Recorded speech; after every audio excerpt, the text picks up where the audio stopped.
But you know, really, the serious point of telling the story about Come to See It was, one, it is an amazing record. The way you played the songs live, they had a, they were like, it was like something was really coming. Now there was a change of tone in your writing, and watching it, I mean, you got to remember that I was a fan of yours before I got started. So I'm taking cues like you described. You take your cues from the best people. I'm watching you play. We've made 3 records in 2.5 years, me and the Attractions. Elvis's first 3 records were a hurricane. We made great ones,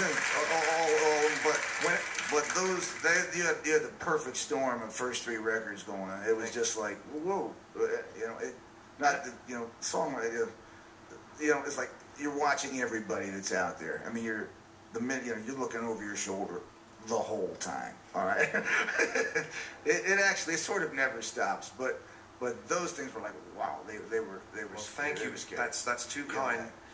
But of course, I'm standing in the opposite direction, watching you disappear into the distance, and I'm going, if they're going to resist this change, how in the world am I going to do that?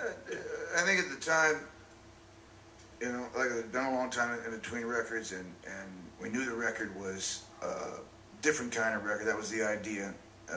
It was written to be tougher, you know, and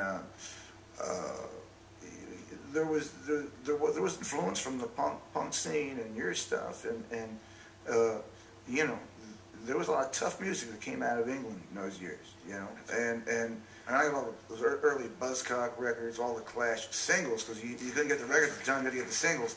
You know, that stuff found its way into the subtext of Darkness on the Edge of Town, along with sort of a cinematicness that was just part of, I think, of, you know, growing up on all the westerns or growing up on, and so the record ended up being a blend of those things in a funny way, a blend of there was an element of what you'd absorbed from John Ford westerns. Also, you traveled yourself now, you know, and we traveled through the West, and you'd seen some of it firsthand, and you've been out in it firsthand, and those things all kind of, you know, connected for me, and when I was writing that stuff in my room.